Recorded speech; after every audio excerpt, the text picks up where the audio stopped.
এই পৃথিবীর মধ্যে মানুষ বুদ্ধিভিত্তিক প্রাণী। প্রত্যেকটা ক্ষেত্রে মানুষ বুদ্ধির প্রয়োগ করতে পারে, তার বিচার বোধ বিবেচনা প্রয়োগ করতে পারে। এই জন্যই অন্যান্য জীব বা প্রাণী থেকে মানুষের ধরনটা একটু আলাদা। তবে সব কিছুর মধ্যেই যথাযথতা খুঁজে নেওয়া মানুষের পক্ষেও সম্ভব নয়।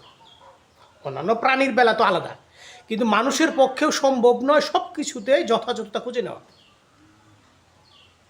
এটা মহান স্রষ্টার ব্যাপার আমাদের একটা নির্দেশ করেছেন যে ওয়ালা তামনুন তাস্তাকসির, তোমরা প্রতিদানের আশায় কাউকে কিছু দান করো না।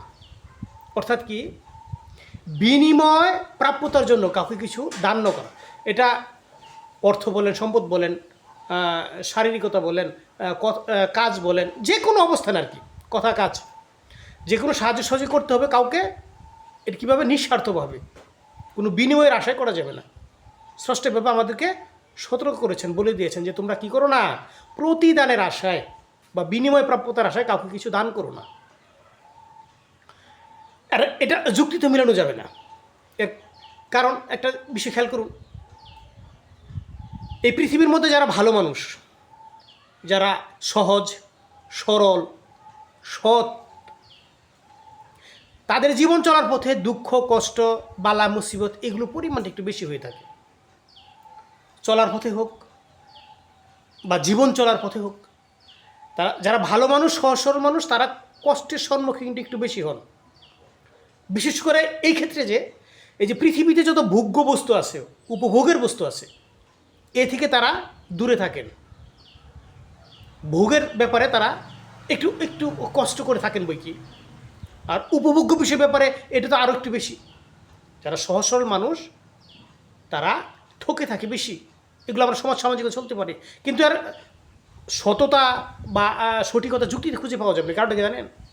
এই পৃথিবীর মধ্যে বিভিন্ন প্রকার গাছ আছে। যেমন আমরা সঠিকভাবে কে কীভাবে আঞ্চলিকতা চিনাম দেয় না, আমরা যেটা বলছি অর্জুন গাছ, অর্জুন গাছের ছালে খুব উপকার হয় মানুষের। অর্জুন গাছের ছাল গুঁড়া করে অথবা পানিতে ভিজিয়ে খেলে উপকার হয়। আরেকটা গাছ আছে, যেমন আমরা আঞ্চলিকতা বলে থাকি খারাজোড়া গাছ, এই গাছের ছালও মানুষের বিশাল উপকার করে। তো মানুষ এই উপকার পাওয়ার জন্য এই গাছের ছাল উঠায় ফেলায়, গাছের ছাল থাকে না। এই জন্যই বলা হয় যে উপকার করলে গাছ শরীরের চামড়া থাকে না। এগুলো আমরা কথা বলে থাকি। তো যার দ্বারা উপকার হয় তার কষ্ট ভোগ করতে হয়, সে কষ্ট ভোগ পায়। এগুলো তো প্রকৃতিগতভাবে। মানুষের ক্ষেত্রে বললাম, মানুষ যারা সহজ সরল ভালো মানুষ তারা পৃথিবীতে কষ্ট ভোগটা বেশি করে থাকে। তারা সমস্ত ক্ষেত্রেই সংযমী পথ অবলম্বন করে।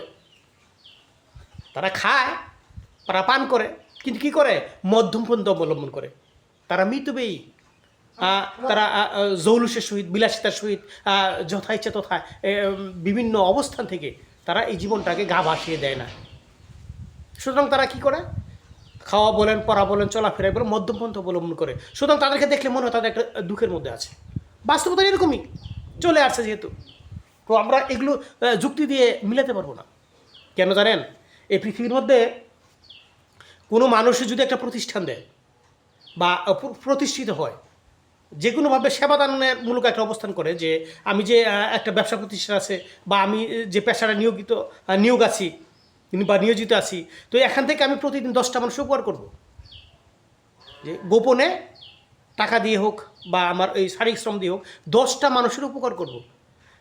এটা যদি সে গোপন রাখে এবং মনে মনে রেখে করতে থাকে, তো প্রতিদিন 10টা মানুষের উপকার করবো, কোনো ঝামেলা নাই। কিন্তু যেটা ঘোষণা দিয়ে করে যে আমি প্রতিদিন 10টা মানুষ উপকার করবো, দেখেন তার প্রতিষ্ঠান বা তার ব্যক্তিগত অবস্থানে কেমন ভিড় লেগে যায় বা ভিড় জমে যায়। সে এটা সুষ্ঠুভাবে করতে পারবে না, অসংখ্য মানুষের ভিড় জমে যাবে। তো গোপনে একটা কাজ আর প্রকাশ্যে একটা কাজ পার্থক্যটা ধরুন। আপনি একটা ন্যাক কাজ করবেন, তথাপিও আপনাকে করার একটা পন্থা, গোপনীয়তা রক্ষা করলেই কাজটা আপনি সুষ্ঠুভাবে করতে পারবেন, আপনি ইচ্ছা মতো করতে পারবেন।